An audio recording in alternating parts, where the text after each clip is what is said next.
Friend, अगर आप लोग नवोदय या सैनिक की तैयारी कर रहे हैं तो ये वीडियो आप लोग के लिए बहुत ही महत्वपूर्ण होने वाला है।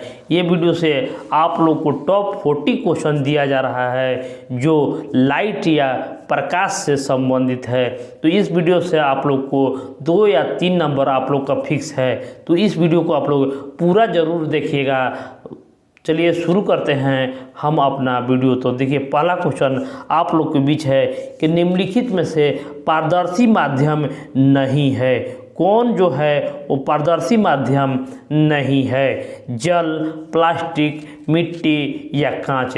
तो देखिए, जल से अगर साफ जल हो तो उससे हम आर पार देख सकते हैं कि नीचे नदी के तलहटी में क्या है। अगर साफ जल होगा तो उसको हम देख सकते हैं। उसी तरह प्लास्टिक को भी हम लोग, अगर प्लास्टिक साफ होगा, ये उजला होगा तो उसको हम आर पार हम लोग देख सकते हैं। कांच को भी हम लोग आर पार हम लोग देख सकते हैं। लेकिन मिट्टी जो है, मिट्टी को हम लोग आर पार नहीं देख सकते हैं। इसलिए इसका सही जवाब होगा ऑप्शन सी, मिट्टी। निम्नलिखित में से आँख किसके समरूप होता है? आँख किसके समान होता है? सूरज के, चंद्रमा के, पौधे के या कैमरे के? तो देखिए, मोबाइल में जिससे कैमरा होता है उसी तरह शरीर में हमारा आँख होता है देखने के लिए। तो इसका उत्तर हो जाएगा कैमरे के समरूप होता है। उसी तरह नेक्स्ट क्वेश्चन है कि प्रकाश है, प्रकाश क्या है? तो प्रकाश जो है वो ऊर्जा का स्रोत है। इस प्रश्न का सही जवाब होगा ऊर्जा का स्रोत। अगला क्वेश्चन है कि एक वस्तु सभी रंग के प्रकाश को अवशोषण करता है, वस्तु का रंग क्या है? देखिए, सभी प्रकाश को रंग को अवशोषण कर लेता है तो वह किस रंग का है? तो ये हो जाएगा काला रंग। काला रंग का कपड़ा या रंग जो होता है वो सभी तरह के रंग को अपनी ओर आकर्षित कर लेता है, अवशोषित यानी सोख लेता है।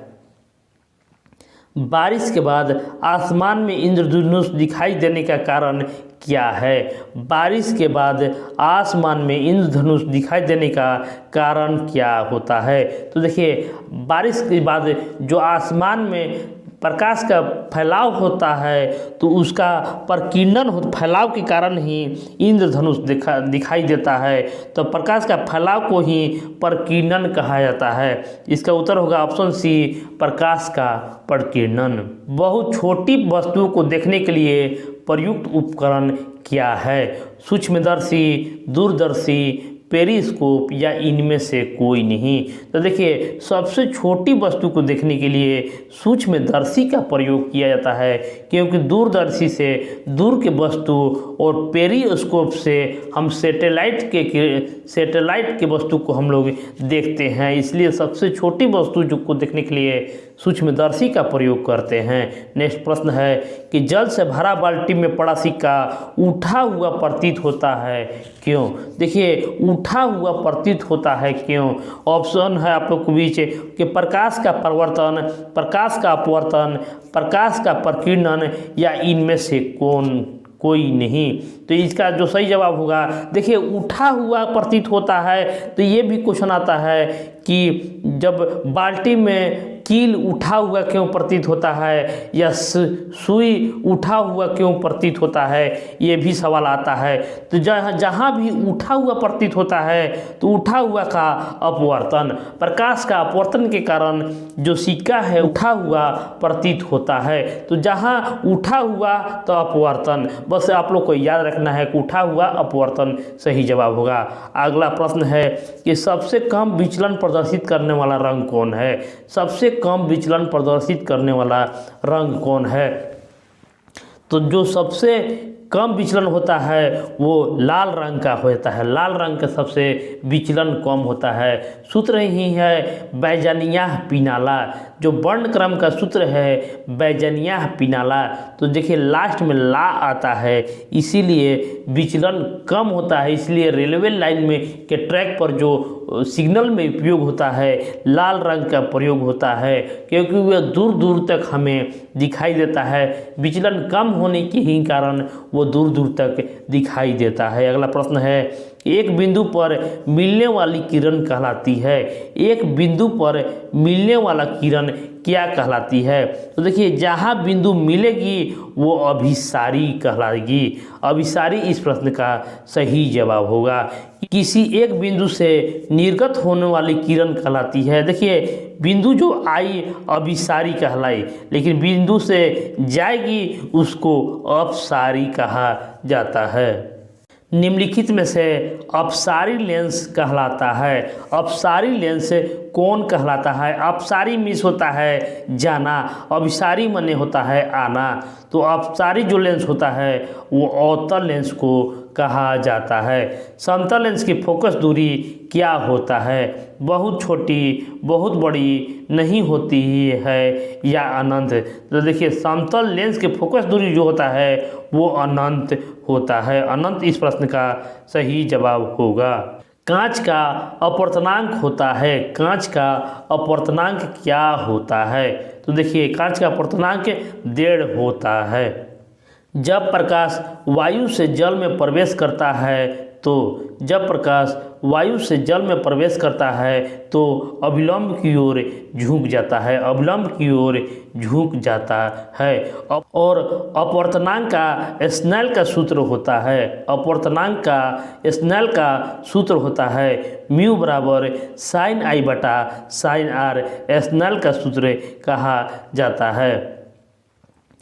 किस रंग का प्रकाश का विचलन सबसे कम होता है? देखिए, प्रकाश का विचलन सबसे कम होता है। देखिए, मैंने आप लोग को बता दिया है कि सबसे कम विचलन जो होता है वो लाल का होता है। इसलिए सिग्नल रेलवे में सिग्नल के रूप में प्रयोग किया जाता है। नेत्र लेंस होता है। नेत्र लेंस में होता है। इसका सही जवाब होगा उत्तल लेंस।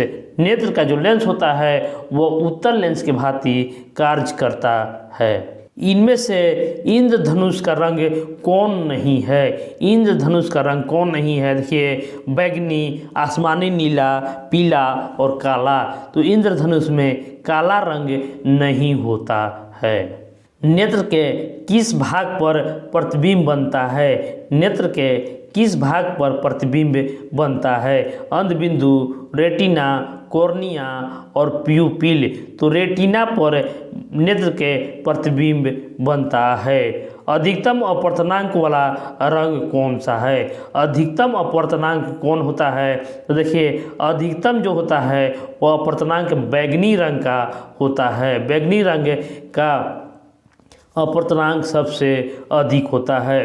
उत्तल लेंस होता है। उत्तल लेंस होता है बीच में मोटा, बीच में पतला, हर जगह समान मोटाई का और उपयुक्त में से कोई नहीं। तो देखिए, उत्तल लेंस जो होता है वो बीच में मोटा होता है। बीच में जो मोटा होगा वो उत्तल लेंस कहा जाएगा। अवतल लेंस से बना प्रतिबिंब सदैव होता है। अवतल लेंस से बना प्रतिबिंब सदैव होता है। आभासी, सीधा, छोटा और उपयुक्त सभी। तो देखिए, जहाँ भी आप लोग को उपयुक्त सभी मिले तो आप लोग को टिक कर देना है, क्योंकि ऐसा प्रश्न में यही उत्तर होता है। अवतल लेंस आभासी, सीधा और छोटा बनता है, इसलिए इसका सही जवाब होगा उपयुक्त में से सभी। किस रंग के प्रकाश के लिए नेत्र सर्वाधिक संवेदनशील होता है? किस रंग के प्रकाश के लिए नेत्र सर्वाधिक संवेदनशील होता है? तो ये होगा लाल रंग के लिए। लाल रंग के लिए नेत्र सर्वाधिक संवेदनशील होता है, क्योंकि लाल रंग खतरे का निशानी माना जाता है और इसको रेलवे सिग्नल के रूप में प्रयोग किया जाता है, इसलिए यह सर्वाधिक संवेदनशील होता है। नेत्र के केंद्र का छिद्र कहलाता है। नेत्र का केंद्र में छिद्र कहलाता है। तो इसका जो सही जवाब होगा प्यूपिल। प्यूपिल कहलाता है केंद्र का छिद्र। नेत्र का सफ़ेद भाग क्या कहलाता है? बहुत ही इम्पोर्टेंट क्वेश्चन है। स्क्लेरेटिक, रेटिना, कॉर्निया और आइरिस। तो इसका जो सही जवाब होगा, जो सफ़ेद भाग जो होता है स्क्लेरेटिक कहा जाता है। स्क्लेरेटिक इस प्रश्न का सही जवाब होगा।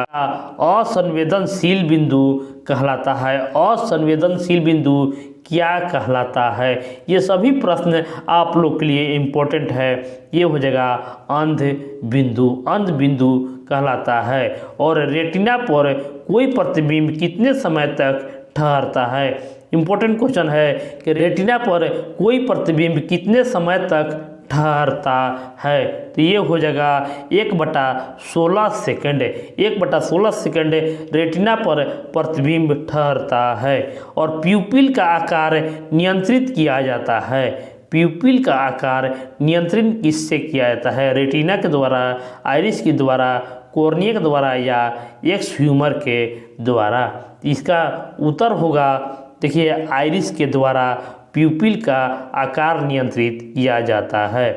घड़ी के भाग को देखने के लिए घड़ी साज प्रयुक्त करते हैं। देखिए, घड़ी के भाग को देखने के लिए घड़ी साज क्या प्रयुक्त करते हैं? तो घड़ी बहुत ही छोटा छोटा मशीन होता है, उसको बड़ा देखने के लिए क्या उपयोग किया जाता है? साधारण दूरदर्शी, साधारण सूक्ष्मदर्शी, यौगिक दूरदर्शी या यौगिक सूक्ष्मदर्शी? तो देखिए, जो दूरदर्शी है वो तो हमारा हो नहीं सकता है, क्योंकि वो दूर की वस्तु तो हमको नहीं देखना है, बहुत छोटा छोटा वस्तु को हमें देखना है, इसलिए हमें साधारण सूक्ष्मदर्शी का प्रयोग करना उचित होगा।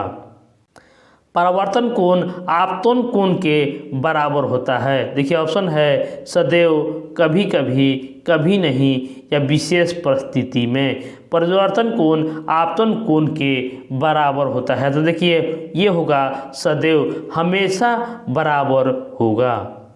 आँख का निकट बिंदु होता है। आँख का निकट बिंदु क्या होता है? इसका सही जवाब होगा 25 सेंटीमीटर। आँख का निकटतम बिंदु जो होता है वो 25 सेंटीमीटर होता है। अगला क्वेश्चन है कि समतल दर्पण द्वारा बना प्रतिबिंब होता है आभासी, वास्तविक, छोटा और उल्टा? तो ये हो जाएगा आभासी। समतल दर्पण द्वारा आभासी प्रतिबिंब बनता है। और नेक्स्ट क्वेश्चन है, निम्नलिखित में से अदीप्त वस्तु क्या है? अदीप्त वस्तु सूर्य, तारे, चंद्रमा और बल्ब। अदीप्त वस्तु, तो इसका जो सही जवाब होगा चंद्रमा, क्योंकि चंद्रमा के पास अपना प्रकाश नहीं है, इसलिए वो अदीप्त वस्तु है। 90 डिग्री पर रखे दो समतल दर्पणों से बने प्रतिबिंब की संख्या क्या होता है? देखिए, इसको निकालना, इसका एक सूत्र होता है, आप लोग को हम जरूर बताएंगे। कमेंट में एक कमेंट जरूर कीजिएगा। तो इसका जो सही जवाब होगा 3 होगा। देखिए, इसका हम आप लोग को सूत्र जरूर बताएंगे, आप लोग हमारे कमेंट बॉक्स में कमेंट जरूर कीजिएगा, इसका सूत्र हम आप लोग को बताएंगे। अगला प्रश्न है कि निम्नलिखित में से क्या मनुष्य के आँख का भाग नहीं है? क्या मनुष्य के भाग आँख का भाग नहीं है? रेटिना, श्रवण तंत्रिका, आँख की नस और रोमक मांसपेशियाँ। तो देखिए, ये जो होगा श्रवण तंत्रिका। श्रवण तंत्रिका जो है वो कान से संबंधित है, सुनने का काम होता है कान से, इसलिए यह आँख का भाग नहीं है। मनुष्य के आँख में प्रतिबिंब बनता है। मनुष्य की आँख में प्रतिबिंब कहाँ बनता है?